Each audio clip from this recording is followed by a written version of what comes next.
Hey everyone, Charlie here, and welcome to another episode of Talking Time with Charlie, where today we're going to be talking about a question, and the question is, where do I think creativity comes from? Where does it come from? And this question comes from financialsamurai.com. Sam Dogen wrote in and asked me about that because he was writing an awesome article, which I'll link down below. So this is a question that is a tough one. It probably has thousands upon thousands of dissertations that have been written about it. But before we start, you know what to do. Like, favorite, subscribe, comment down below, all that good stuff for the algorithm because it likes to be helped and it helps the algorithm. So let's move on. Where does creativity come from? That's a tough question. I'll throw out an idea of what some of my thoughts on creativity. Creativity is a big part of a lot of different areas, especially music and the arts. And it's important to be able to express that. And one way of expressing it can be through composing your own music or improvising. A lot of you know that I'm really big on the improvising thing. But it doesn't have to be creating your own notes to actually be to actually be creative in music. You can be playing someone else's piece of music, something by Chopin or something by Beethoven or Mozart, and that you can still be expressing your creativity through that as well, even though you're not necessarily making up new notes on the spot. And I think a lot of people can kind of feel whether you're really being creative and if you're really saying something through your music. Even people that might not be really into the music, maybe they're not familiar with the piece of music at all, I think it's something that can be kind of felt. I like to always say that I would rather miss like half the notes, hopefully not that many, but I'd rather miss half the notes and really say something through the music, right? Like really move someone, maybe bring someone to tears, say something meaningful through the music, communicate through it, then play all the notes right and have it just kind of be fine, right? Oh, there's nothing wrong with it. It was good. There was nothing wrong. To me, that's not what the point of the music is. If I want to hear a perfect version of something, that's exactly, all the notes are exactly the right length and exactly the right, you could play a MIDI file. I mean, it'll still sound bad, but that's kind of an extreme version of that, right? You need for music to really be, I think, good, to really move someone through it, you have to have that kind of a little bit of creativity that you put in there, and it can be through how you interpret the music, how you crescendo, how you take time, all these little things that come together. Basically, what you're saying through the music is a big part of the creativity. There's a lot of people in music, in classical music in particular, who are very, diehard. Oh, you can't trill the wrong way, or God forbid you add a little ornament that wasn't there, or leave one out that was. And I think personally, I think that's kind of dumb because it doesn't matter.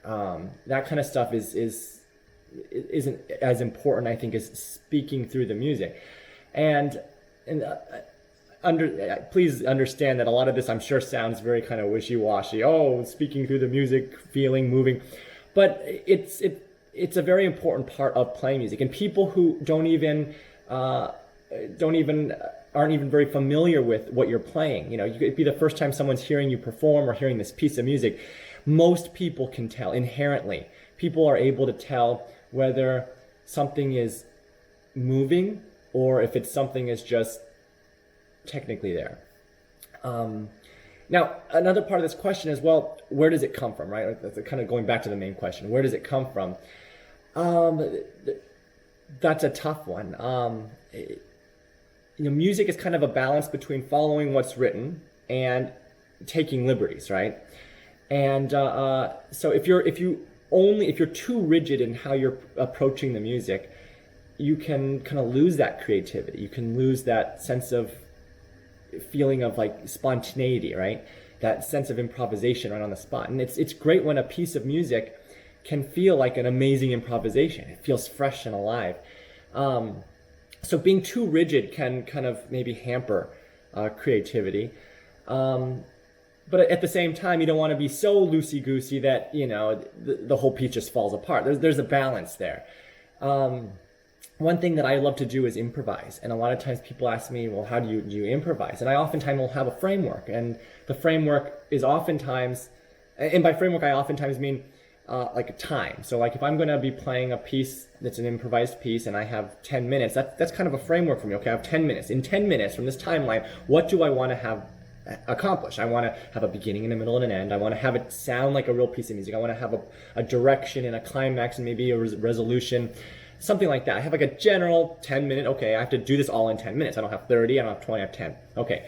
Then I'll oftentimes ask for notes, and then the audience will give me maybe 3 or 4 notes and say, okay, so what can I do? I take those notes, put them, what key can I fit it in? What kind of a feel do I want in the piece, right? What kind of a mood do I want?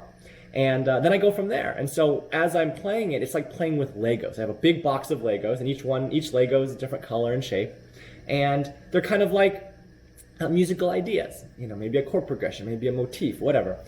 And when you're playing with Legos, you might know, okay, I want to build a house or a boat or a building.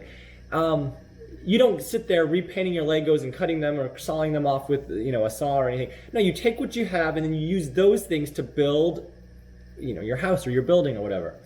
It's kind of similar to improvisation. When I'm improvising, I'm not necessarily remaking the wheel at all. No, I have a big box of Legos of different colors, and I'm thinking, okay, I have a 10-minute long thing, and I want it to be this kind of a building or this kind of a ship or whatever, metaphorically, of course. And then then I just take what I have as I go and build it. I'm not thinking chord progressions. I'm not thinking that kind of stuff.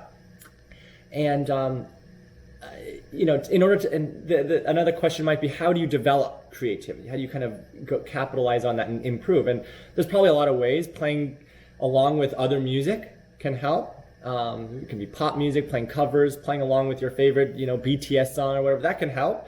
Gives you ideas. You can kind of inherently learn progressions and motifs and stuff.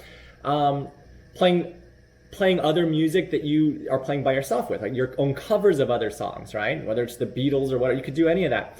You learn stuff. Playing classical music, you learn stuff there, and you pick up all these things, and you're basically just adding to your big box of Legos. And that can be a great way to kind of increase creativity and kind of be able to think outside the box, if you know what I mean. So this is just a long-winded kind of ramble that I'm doing here on the general subject of creativity, but hopefully that was a little helpful and gave any insights. Let me know if you have any questions below, either about this creativity or if you just have another idea for a talking time video. And until next time, I'll see you guys later and take care. Bye bye.